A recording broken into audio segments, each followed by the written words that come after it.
Welcome to the forum at Harvard School of Public Health, a meeting ground for policymakers, scientists, and students to engage in a dynamic dialogue. We are honored to have today Kathleen Sebelius, the 21st Secretary of the Department of Health and Human Services. Secretary Sebelius undertook her role as the nation's top health official in 2009. Before then, she served as governor of Kansas and was described by Time magazine as one of America's top 5 governors. Forbes has named Secretary Sebelius as one of the 100 most powerful women in the world.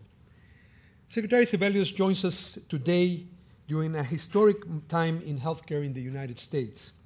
As you all know, 3 years ago, President Barack Obama signed the Affordable Care Act, introducing a set of reforms to be rolled out over several years, and Secretary Sebelius is leading numerous efforts to implement this groundbreaking law. In fact, this is probably one of the largest efforts going on anywhere in the world at actual implementation of a major healthcare reform. So it has huge implications both for the US but also globally. In addition, her role and the role of the Department of Health and Human Services encompasses critical efforts that touch the lives of millions of people, including emergency health responses in disaster and early education. As many of you know, former Harvard School of Public Health professor Howard Koh now serves as Assistant Secretary for Health at HHS and also contributes to the essential efforts of making and keeping Americans healthy. Secretary Sebelius is here today to talk about more than policy making and implementation. She has been invited to share her invaluable insights into leadership and decision making. I know we all look forward to hearing about her unique experiences. I also am pleased to introduce Sharon Begley, who is the Senior U.S. Health and Science Correspondent for Reuters and moderator of today's event. Since its launch, the forum at Harvard School of Public Health has mounted numerous collaborations with Reuters, which extends the global reach and impact of our work. As I speak, this event is being webcast live on the internet, and so I welcome our global online audiences today. And if this forum is anything like all the previous ones, we anticipate that literally tens of thousands of people will be sharing in this occasion. We will dedicate a large section of today's event to a Q&A with the audience, and I encourage all of you to participate in these important discussions with your questions. With that said, I wanted to express my deep appreciation to Secretary Sebelius for joining us today and invite her to the podium to make some initial remarks. Thank you very much for being here.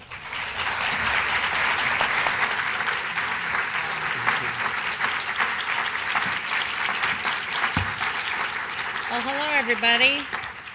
It's really nice to have a chance to be with all of you at the Harvard School of Public Health, and thank you to Dean Frank for inviting me to participate in this forum. You know, I noticed there was a lot of excitement in Boston today, and I was thrilled that people were eager to greet the Secretary of Health and Human Services. I guess it has something to do with Red Sox, but who knew?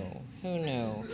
I am pleased to have a chance to be here with certainly distinguished faculty and the dean, but particularly with students. As the dean has already said, my Assistant Secretary of Health, Howard Koh, we stole from the Harvard School of Public Health. We have lots of health leaders, well-connected, including Chris Hager, who is here with us today, who is the Regional Director of Region 1, which includes Massachusetts, and she is on the faculty at the Harvard School of Public Health. I can't imagine a more exciting time to be in public health than right now. We are in the midst of probably the most significant transformation in healthcare in at least 50 years in the United States, and some would say ever. What's underway now has really never been seen. And what I also know about public health is that people don't seek that degree to get rich or famous. And if you're seeking that degree to get rich or famous, you might need to rethink a little bit. But most of you are part of this school and these studies to really make a difference, to have an impact on a community, on families, on the country, and frankly, on the world. And that's a very exciting path to choose. I was asked to say a little bit of something about my own pathway, which is a little unusual. I was born into a political family. My dad ran for office when I was 5. I really grew up thinking everybody in the fall put up yard signs and went door to door. Nobody ever told me it was a voluntary activity. I watched him, though, win some elections, lose some elections, but do work he cared about deeply, make a huge impact on a city level, on Congress, at the state level as governor. I married into a political family. My husband's father served in Congress. And when I moved to Kansas, I really didn't have any friends or family there beyond my husband. I worked in a variety of things and then ended up running for the legislature, where I worked on issues from early childhood to health care. Probably the most difficult and riskiest race I ever ran was for insurance commissioner. Because when I ran, no woman and no Democrat in the history of our state had ever been elected to the office. There were only 2 men who preceded me who had served for a total of 50 years. And when they said in the Kansas Insurance Department, we've always done it this way, they meant always. There was no short-term memory. So that turns out to be probably one of the most significant jobs in preparation for where I am now that I ever had. Because one of the things that the federal government doesn't do is regulate insurance. It's done at the state level. So having had that 8 years of experience has been enormously helpful. I ended up serving in the legislature, being elected twice as insurance commissioner, and then twice as governor. And in that time, health policy, early childhood education, children and families, science and technology were areas that I got to work on a lot, cared a lot about, and helped to move forward. So again, a very interesting pathway to this position. I was an early endorser of President Obama's. I got to know him in 2004 when he ran for president, and when he asked me to be in his cabinet and be in this particular position, although I really hadn't thought about leaving my job as governor, hadn't thought about not finishing the term, this seemed like a wonderful fit. And I knew that he was committed to trying to pass comprehensive health care and had some very keen ideas about early childhood education and children and families that fit very well with my interests.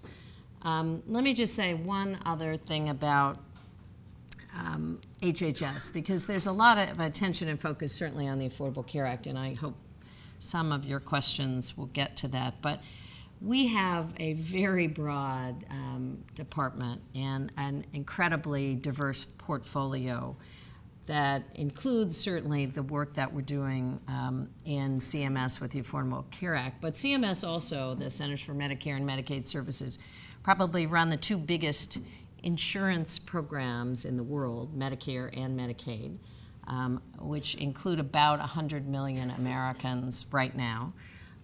NIH does the most health research in the world, and just recently announced, among other things, a multi-year project on brain mapping, which NIH will help to lead with public and private partners.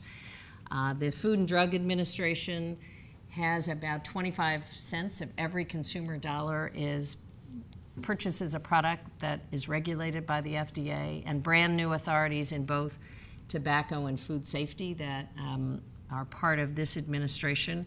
The president has just announced a major early childhood initiative as part of the second term, really building a framework from birth to school that we will play a large role in with Head Start and early Head Start and child care and home visiting. Mental health services as part of our department are a key service, but certainly after the tragedy at Newtown and the discussions about mental health parity finally coming online. We are in a brand new era of dealing with mental health services and supports. And we have a huge global health portfolio with workers in about 65 countries. A lot going on in this administration beyond PEPFAR, which had been the major global health initiative in the prior administration, but we're in maternal and child health, dealing a lot with disease information, and certainly as you see this new bird flu outbreak in China, we realize how important that surveillance and support and connection with CDC is. So we have a lot of important initiatives here in this country and around the globe underway, and I'm just really delighted to have a chance to spend a little time with you today, and I look forward to talking about the topics that you're going to find most interesting. So thank you very much for having me.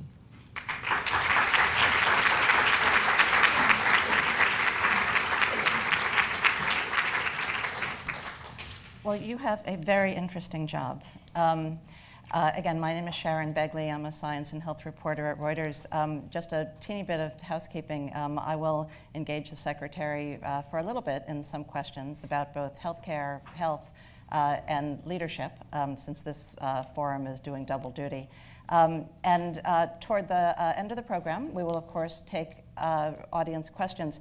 You may think that the mics in front of you will serve that purpose, but in fact they will not. They are not live today. So as you think of your questions, please also think of how you will make your way to the microphones at the sides of the room. But you have a few minutes to figure all that out. Secretary Sebelius, I of course have to start with the Patient Protection and Affordable Care Act, which is not a simple piece of legislation, not simple to implement. But I wonder if you would tell us, as the implementation has been going along for 3 years now, what has been unexpectedly difficult and what perhaps has gone more smoothly than you anticipated when the President signed the law? Well, I think that probably no one fully anticipated, when you have a law that phases in over time, how much confusion that creates for a lot of people. So that has been difficult. When the law was signed and people immediately did not get affordable health insurance, they were surprised and a lot were disappointed. But now understand that this is a gradual phase in, and the full implementation won't be until 2014. I think that the second thing that probably has been more difficult is just the politics. It has been relentless and continuous. And I would say, I think there was some hope that once the Supreme Court ruled in July, and then once an election occurred, there would be a sense that this is the law of the land, let's get on board, let's make this work. And yet we find ourselves still having sort of state-by-state political battles, and again, creating what I think is just a lot of confusion. It's very difficult when people live in a state where there is a daily declaration, we will not participate in the law, for them to figure out whether or not there are any benefits that they will actually have a right to access. And so getting that word out, setting up the infrastructure has been more complicated. I would say the good news is that we already have millions of people who are benefiting. We know that about 6 million young adults, and young adults were the second highest age group of uninsured Americans prior to the passage of this law. So about 7 million young people now are on their parents' plan, and that will continue on. And that was done almost overnight. We have millions of people, probably 70 or 80 million, who now have preventive services with no copays and no coinsurance and are taking advantage of that, whether they're in Medicare or in private insurance companies. Again, I think that was rolled out with very little fanfare. Medicare benefits have actually increased, so seniors are seeing a 50% discount on brand name drugs. They have better choices in Medicare Advantage and are paying lower prices. So some of those things are actually taking place, rolling out, without, again, a lot of difficulty, and very exciting initiatives underway through our Innovation Center, which is kind of the research and development arm of CMS, which has never existed before, testing ways to improve the quality of care and lower costs at the same time, and we've got some early, very promising results. So those pieces of the puzzle are working. We've got a really, I think, terrific framework, and now we have the last final big piece. So improve care and at least control costs, which of course was one of the points that the president made when he was encouraging Congress to pass the law, the whole idea of bending the cost curve. Just to pick up on your last point, which elements of the ACA do you think have the greatest chance to rein in healthcare spending, which was more than a sixth of the national economic output, I think. So that's right. A big number. Well, let's start with just a quick snapshot. Prior to the Affordable Care Act, America spent just about twice as much as any developed country per capita on healthcare, and our health results look like we're a developing country. So we live sicker and die younger than many of our global neighbors, and yet we spend more than anybody else. So that is, in and of itself, unsustainable and pretty unacceptable. What we've seen that is beginning to really take hold are, first of all, some different ways of paying for care. Rather than, and again, what we can do is change the payment systems in Medicare and work with states to change the payment systems in Medicaid. This is not really private insurance, but a lot of private insurers are following this lead. Rather than paying for volume, do more tests, get paid more money. Stay in the hospital longer, get paid more money. Do 15 things, get paid more money, with very little attention to outcomes.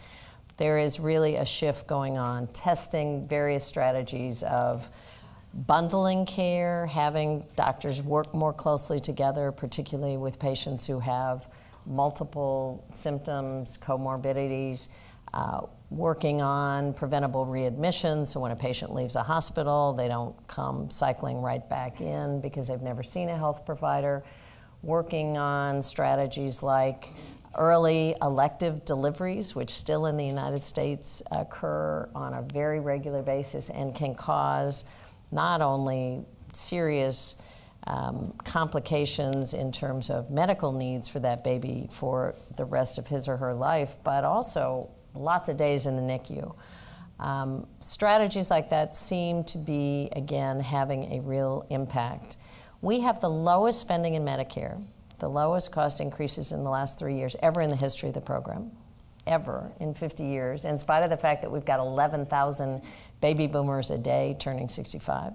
We have actually decreased spending in Medicaid from 2011 to 2012. It went down almost 2%, which is, again, unheard of, and some of the lowest private health spending that we've ever seen.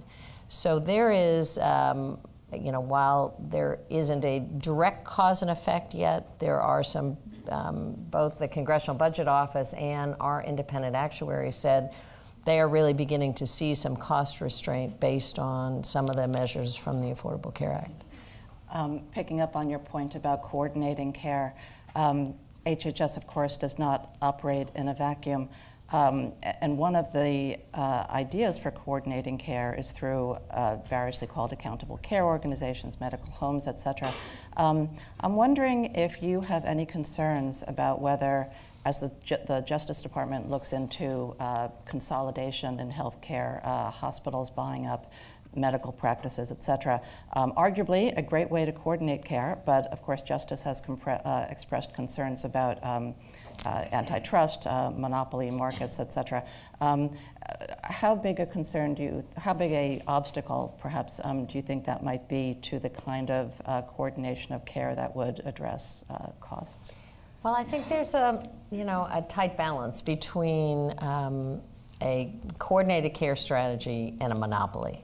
And where exactly that right balance is I think, being constantly reviewed, which is why to be an accountable care organization, Actually, the Justice Department is involved in part of the sign-off, and we are involved in part of the sign-off to make sure that at the end of the day, you really don't, by allowing mergers to occur, allowing coordinated strategy, really tilt toward then having a monopoly and having no price control whatsoever. And that's going to be a constant tension, but I think it's an appropriate tension.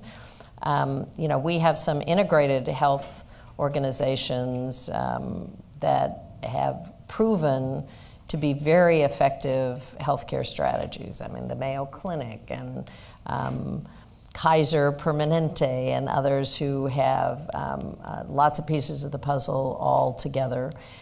There are others that arguably in smaller communities can drive prices astronomically. So I think having that constant oversight is really appropriate. In any law as complicated as the ACA, and as you were pointing out in your remarks, this is a sea change in how American healthcare is going to be delivered. There will inevitably be winners and losers. You touched on some of the winners, certainly young people under 26 who can now stay on their parents' policies. And I'm guessing you think that the entire American public is a winner, but I wondered if you would break that down just a little bit into who you think will really come out ahead and who perhaps less so as the act is fully implemented.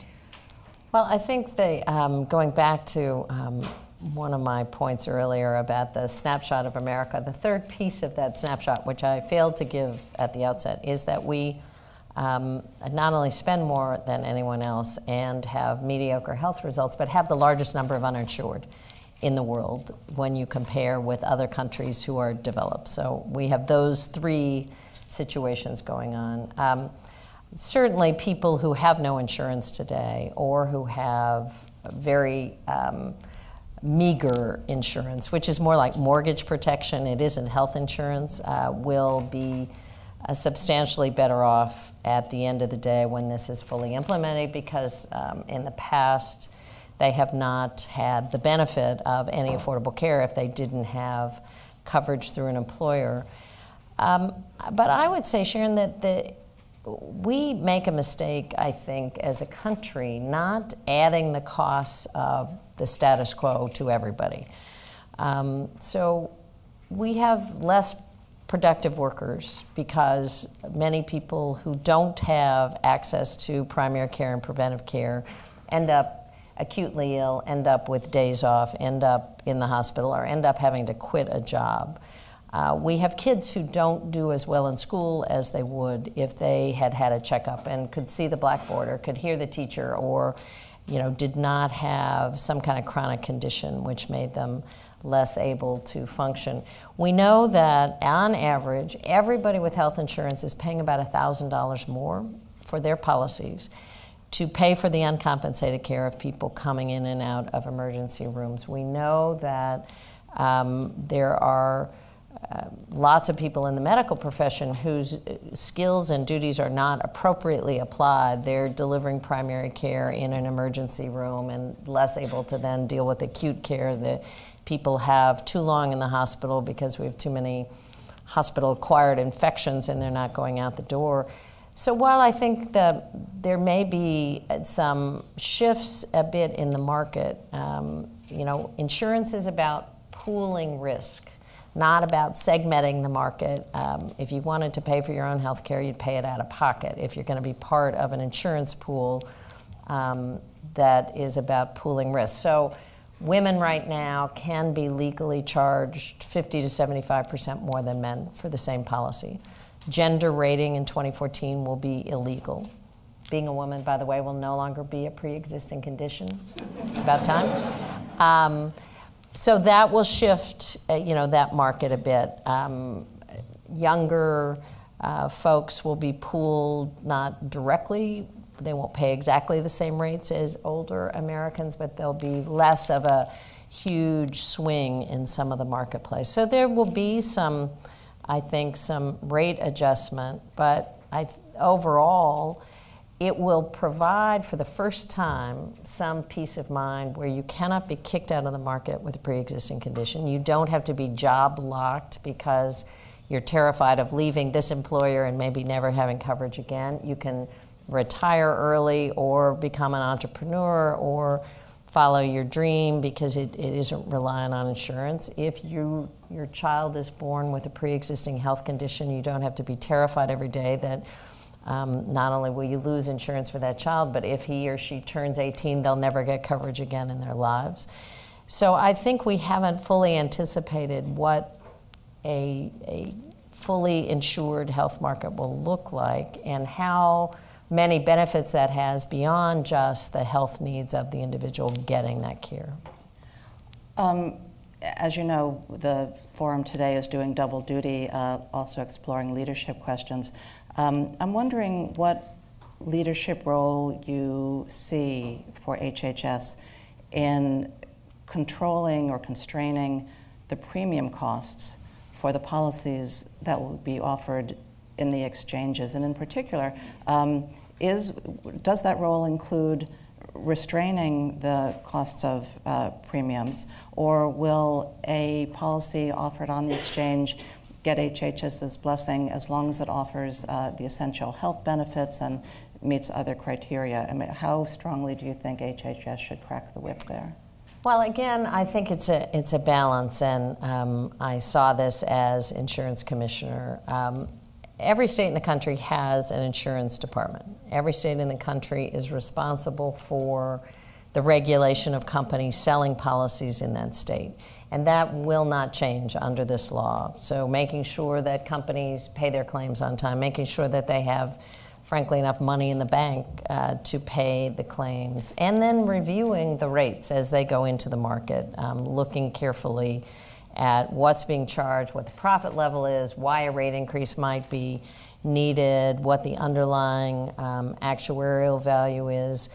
So that is going on, but one of the things that has changed is we have given a lot of resources to states to actually up their game, make sure that states who were not in the past doing thorough reviews, didn't have actuaries on staff, didn't have often the legal framework to do rate reviews, now are beginning to come into the business.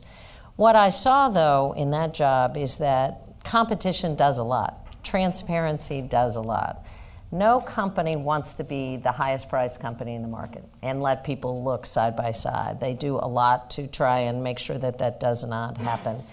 Since companies, for the first time, who offer policies in the exchange will have to basically have the same kinds of benefits, for the first time ever in the history of the United States, they'll have to compete for service and customers, not by cherry picking the market, trying to figure out, who can only insure people who promise never to get sick, and which has been sort of part of the strategy of insurance companies. The more carefully you could design a plan so that you discourage somebody from enrolling who might be ill, and the more you can insure people who promise never to get sick. And then, frankly, if they do get sick, close that block of business, raise the rates, drive them out, and drop the rates for newly insured. That won't happen anymore.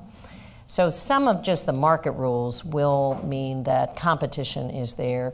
We, in the new markets, will get rid of a lot of the administrative costs because what is filed is straightforward. A lot of the marketing costs will be done actually by the on-the-ground folks. And we have a new rule, the 80-20 rule. Companies can't charge rates where more than 20 cents of the dollar goes to overhead costs for CEO salaries or big marketing campaigns. 80 cents of every dollar has to go for health benefits. And they have to turn that data in every year. Last year, we returned almost $2 billion to consumers across the country, $2 billion. And we got calls from all over the country from people saying, I just got a check from my insurance company. This never happens. And what they said is, it's because you said they had to send me a check. And that's basically the case. So I think what we're going to see is a very different kind of competitive market. And that competition in and of itself should help moderate prices. We've seen that happen in the market in the last 3 years, and I think we're going to continue to see that. Leadership is especially challenging in an age of 24/7 cable, and every blogger wants to attack you, et cetera. What? Not me. No, present company excluded.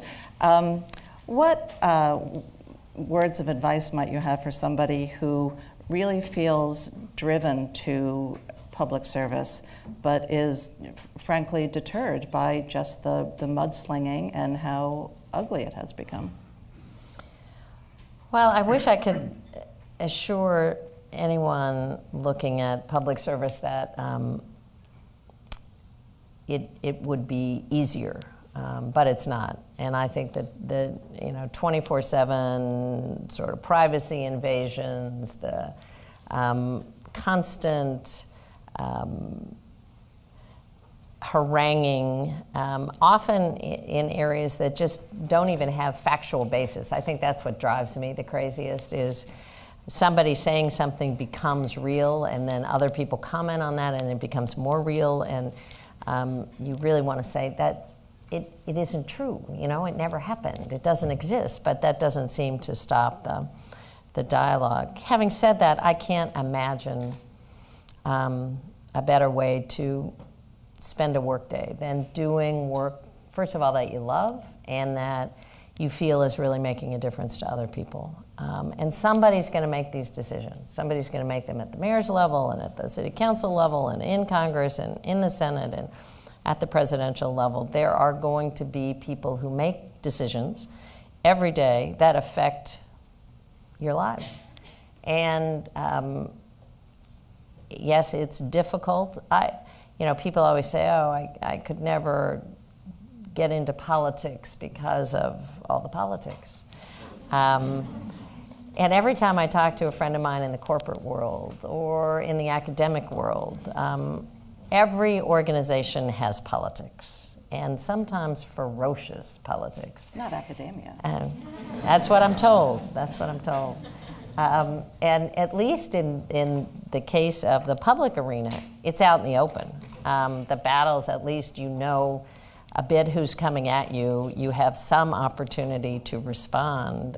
In some of these worlds, I'm not sure that you even know where the battles are. It just, it can be very dicey. So that somehow the assumption that staying out of public life and public office removes you from dealing with nasty politics or personal assaults and attacks or difficult rumors, I think may be delusional. And I would say the rewards are huge. Certainly not in terms of big bucks and praise and glory, but the opportunity to really feel like you're making a difference and to watch that difference come to fruition and know that it not only affects you and your family and maybe your neighborhood, but millions of people who will be the beneficiaries, and that's pretty satisfying. I'd like to open this up to questions in just a minute, so both from the online audience and those of you here in the room. For the latter, if you want to at least map your way to the microphones, and while you're doing that, let me ask Secretary Sebelius one final thing about, I hope, combining leadership and healthcare reform. Under the headline of what has been implemented more easily or perhaps less easily than one might have anticipated, the states, of course, are expected to be the prime operators of the healthcare exchanges, but of course not all of them have expressed interest in doing so. But even those that have said that they would like to operate their own healthcare exchange, it's complicated. Some of them didn't get started perhaps as early as they should have. And there are questions about whether some of those who seem willing will have it all together in time for January 1st of 2014. So I'm wondering, how closely is HHS watching those who, again, with goodwill are hoping, trying to do it and to make the deadline, but are you watching to see if they will, and when might you step in and say, you're not going to make it, guys? Well, we are doing a lot of very active one-on-one consultation with states around the country because a number are, as you say, wanting to run their own markets. A number of others are in partner with HHS, so they're running pieces of the market, and then some will be running all together. And it's really, I would say, a daily conversation. It's not January 1st, it's October 1st of 2013 when open enrollment begins. And so we'll be watching, monitoring, testing, making sure that people really are able to both handle the setup of the markets and open enrollment, also to receive the enrollment information for new Medicaid beneficiaries, because all of that goes live in 2014, and it's a big lift. And I would say it's a job that no one has ever done in this country before. No pressure. Not to put it too fine a point on it. The last big expansion was Part D and Medicare, when a drug benefit was added a number of years ago, but we knew who the audience was. They were already enrolled in Medicare. So this is a relatively new venture, and we'll have a lot of partners across the country and a lot of partners across federal government, but we're working very closely with states on really technical details on what exactly is in place now, what do you need to be in place, what's your timeline, how many contracts have you let, where are you, and that is a state-by-state discussion. Well, thank you. I'm going to alternate left and right just because my back is to you guys. I do know that you exist. And let's start with this side. Can you hear me? Okay. Good afternoon, Secretary. Thank you so much for joining us. My name is Denise Asafo-J. I'm an MPH student here in health policy and management, and I'm also a medical student at the University of Michigan.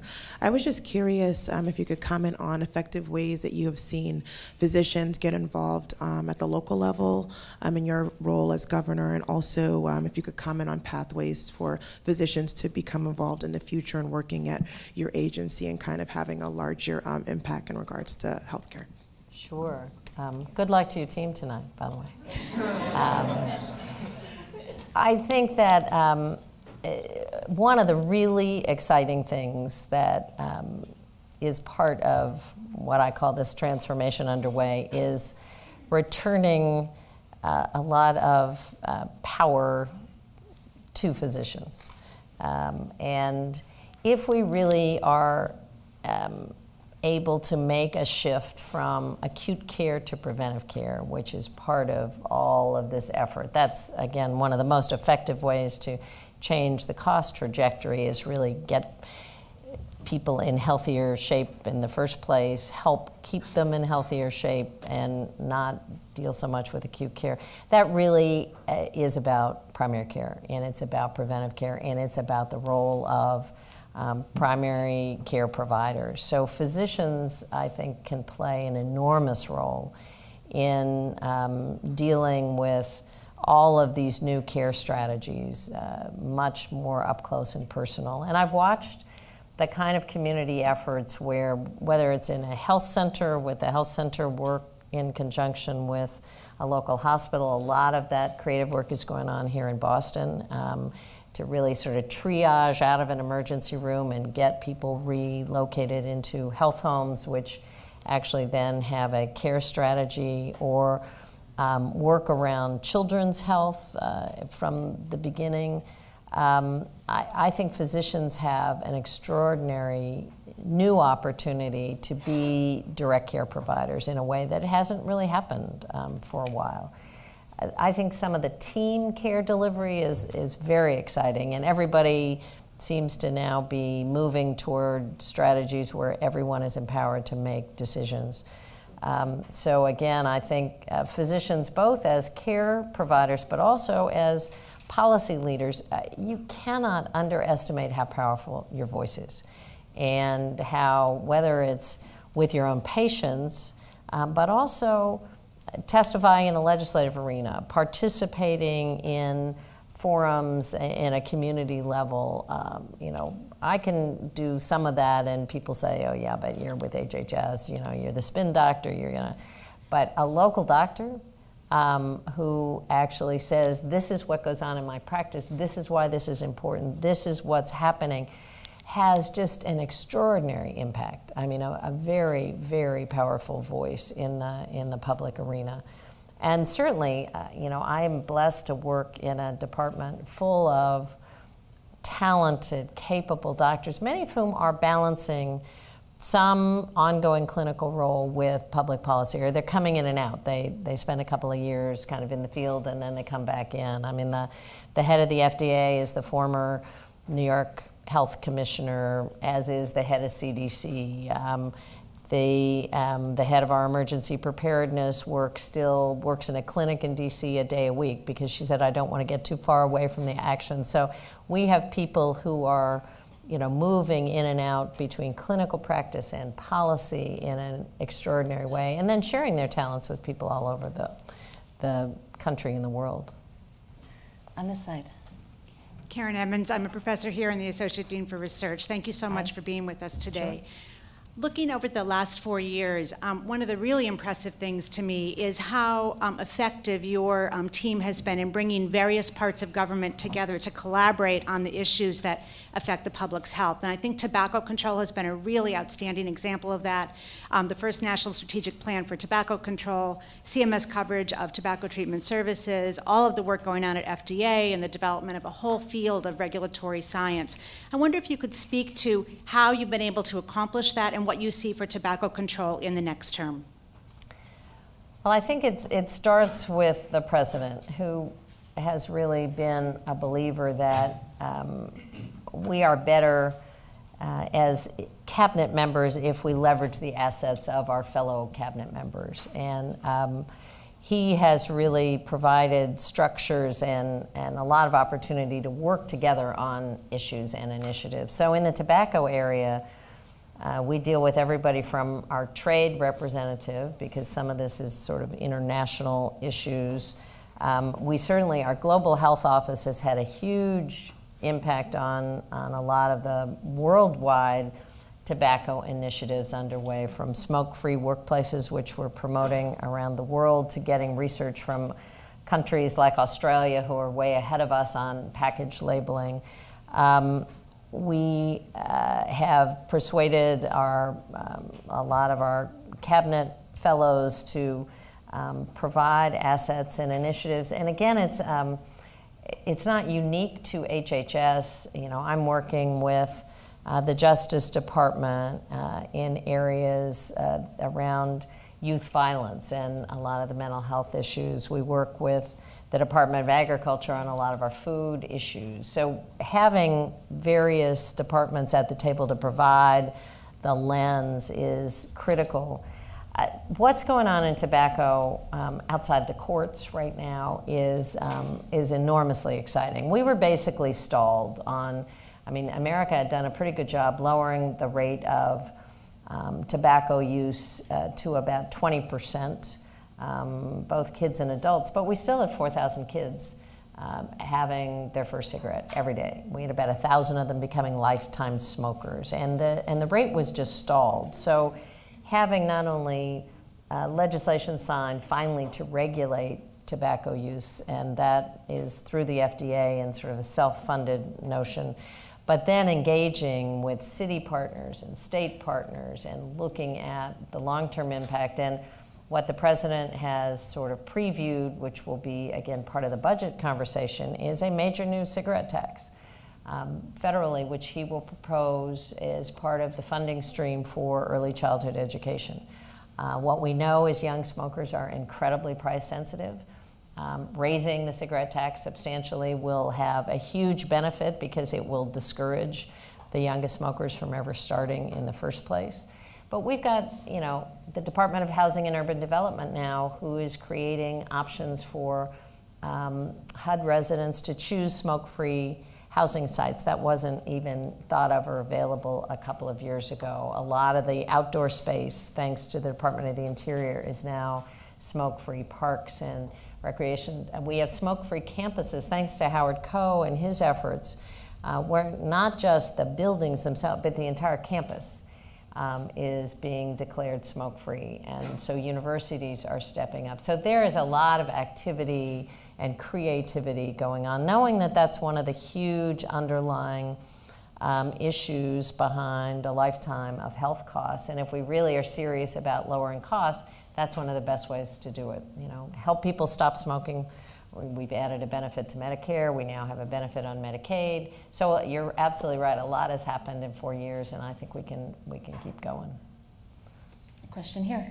Hi, Katie Stuhan. I'm a master's student in the Department of Health Policy and Management. My question is specific to the ACA and the provision of expanding employer-based coverage. The CBO recently came out and they are suggesting that it's pretty likely that a lot of employers are going to drop coverage and pay the penalty instead, and Deloitte estimates that it's about 1 in 10 might actually drop their employee coverage and just pay the penalty.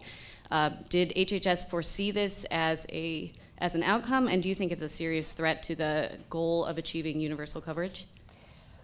Well, I think, first of all, there's a lot of speculation about what could and could not happen. About 150 million people have employer-based health coverage. About 24 of those, 24 million of the 150 million are likely to be impacted in the new market. These are the smallest employers or entrepreneurs who are kind of in and out of the marketplace. So the vast majority of employer-based coverage will not really be impacted at all. And whatever impact they've had, they've already seen. Their benefits are changing as they lose their grandfather status to add preventive care and some initiatives, but the vast majority of that won't shift at all.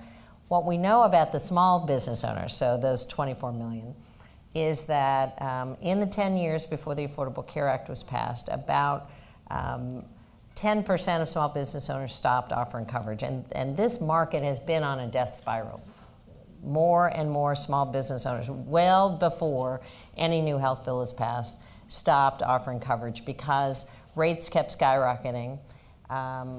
People who were healthier would drop out of the market to get other options. People who were sicker would stay in the market. It would raise the rates even more, and you'd see more of a gap. So no law passing, this market was dying. What we now will be able to offer that small business owner is two options. A small business shop market where an employer will have the same kind of choices that the big competitors have of multiple plans, and year two they'll be able to offer those multiple plans to their employees, which they can't right now because they have no market leverage, and they'll be paying the same rates as the big guys because they'll suddenly be part of a big pool. So in Massachusetts, there was a lot of speculation before the law was passed that people would drop out of the market. Same deal, they'll pay the penalty, they won't be in the market. That did not happen in Massachusetts, and in fact, more small business owners offer coverage now than did before the exchange was up and running. There was a new study out in the last 2 days that said the vast majority of people that were interviewed said they plan to stay in the market. About 3 to 4% said they might look at paying the penalty instead, but I'm not sure anybody really knows until the rates are published, until they talk to their employees. What I know is that I hear from small business owners every day who say the biggest reason we lose employees is we can't offer benefits. The biggest reason that people go work for somebody else is that we cannot provide the kind of benefits. It's more than salary, it's more than anything else.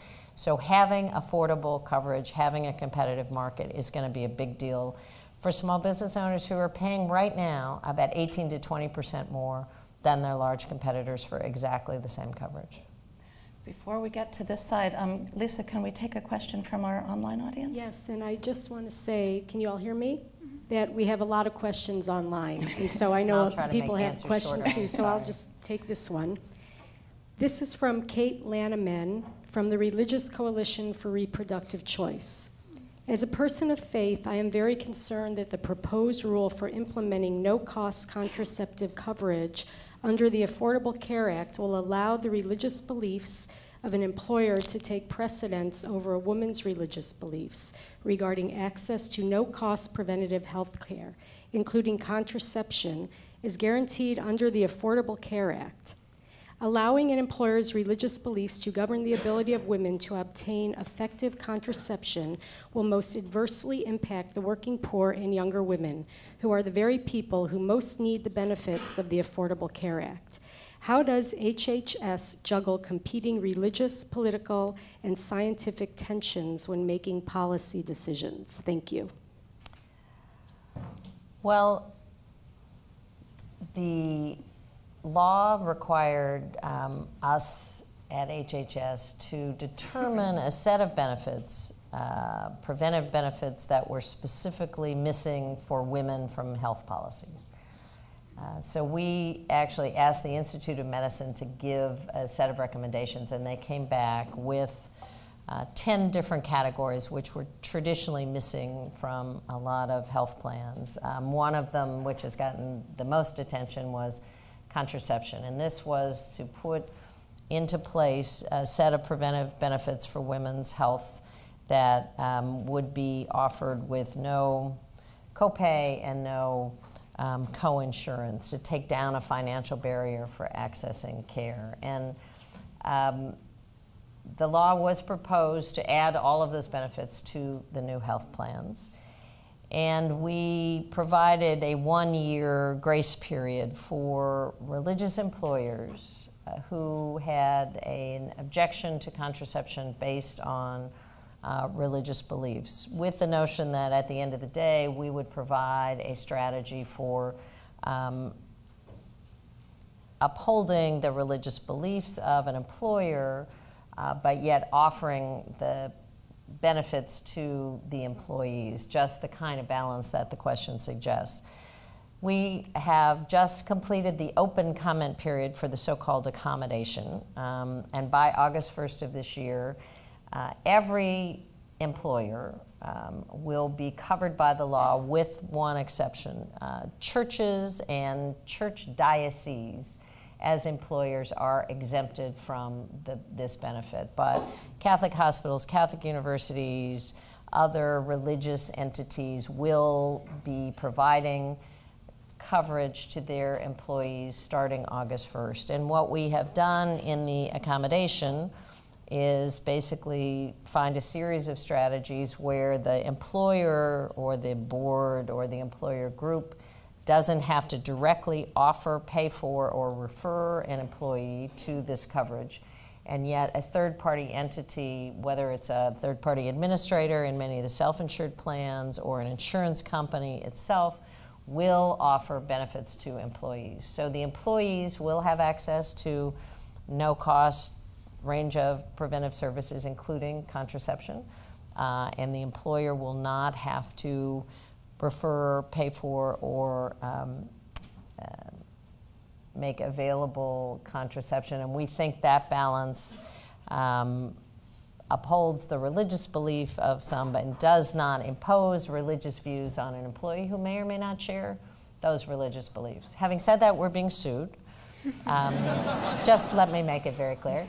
Not only by some of the religious entities who don't feel that that is appropriate, that they should have nothing to do with this whatsoever, but also by some non-religious employers. Hobby Lobby, for instance, whose CEO says he has his own religious exemptions to providing contraception coverage to his employees. So even though he was not ever in the accommodation or in the class group, he has suggested that his religious freedom is being violated by providing a service or benefit that he doesn't believe in. So there's a debate going on in court, there's a debate going on, but we are about to promulgate the final rule, and as of August 1st, 2013, every employee who doesn't work directly for a church or a diocese will be included in the benefit package. Let's take a questioner at the mic before we go back to the online audience. Okay, thank you for being here. My name is Monica Garcia. I'm an MPH student from Los Angeles. As a leader at HHS, how do you ensure that you listen to and engage with underserved communities? So I'm specifically thinking of the voices of a single mother in rural part of Kansas, or a mixed citizenship status family in East Los Angeles. It's a great question, and I would say the way that we do it is through a variety of methods. I spend a lot of time out and about, and typically in communities which I visit, do everything from going into our community health centers, and we run them all over the country, and they often are the health home for everyone from folks who have no insurance at all. It is one of the few places where undocumented workers can get health care for themselves and their families. It becomes a health home where people actually access more than health benefits. They're often getting referrals for child care and looking at employment possibilities. So having dialogues in community health centers is very helpful in getting feedback from that pipeline. We run programs for a lot of providers in underserved communities and try to keep a very open ear. We have a lot of programs in the children and family space, from child care centers, early Head Start, where again, not only just providing the service, but getting feedback from the beneficiaries and from parents and from families helps inform the policy. So what we try to do on a pretty regular basis is make sure that as we provide resources and grant applications, we're also getting feedback about how those programs and policies are impacting people, where the barriers are to access services, what kind of challenges there are. And certainly as we look at implementation of the Affordable Care Act, what we know is that just having the law passed is hugely important, but that doesn't provide people benefits unless we can connect with the folks on the ground, and that is the most complicated in the most underserved communities. So we are currently building very on-the-ground partnerships with groups who have cultural competency and language competency in a whole variety of areas. We'll have efforts where it looks much like a voter registration drive, where people are actually in neighborhoods knocking on doors, trying to get the word out to people. We're working with faith leaders and healthcare providers and hospitals and community health centers to try and figure out where the most underserved and most unlikely people to know that the law has passed and that benefits are coming their way. And a lot of the work, Chris Hager, who, as I said, is on the faculty here, who's our regional director, we have 10 regional offices around the country, and a lot of the work that the regional director and those staff folks do will be trying to build those local relationships to make sure that people are aware of what's coming, and then have assistance to try and enroll and sign up. So there's a lot going on. We have barely 1 minute left, so no. We're into the lightning round of questions, and I will take the moderator's prerogative. Among the many leadership challenges you have faced, are there particular principles, visions, whatever, that serve as an anchor to you when you confront them? Well, I would say you have to know what you believe, and ideally, learn more every day, but some kind of moral compass is essential, or you can never figure out how to make a decision about anything, ever. Having a constant debate with yourself about where your moral center is a deadly way to conduct policy discussions. And I think, secondly, you have to be willing to take risks. You won't ever know all that you need to know about any decision, about any area, about any job, about any opportunity. And at a point, you have to just take a deep breath and say, I will learn, I will get better, I will surround myself with people who know far more than I do, but I can do this. And if you don't ever apply for a job, you'll never get it. If you don't ever aren't willing to lose an office, you can never win because you'll never run. So you have to, there's a point of risk-taking, and I'm not talking about standing on the top of a bridge and jumping off the bridge, risk-taking, but I'm talking about, you know, knowing that you really don't know everything that you need to know, but it's going to be okay because you'll find people who know a lot more than you do, and you'll ask the right questions, and you won't blink. And when people come at you with questions you don't have, you say, I'll figure that out, and I'll be right back in touch. You have been a terrific audience, both here and online. Secretary Sebelius, thank you so much for your time and answers. The conversation continues at www.forumhsph.org, and thank you all again.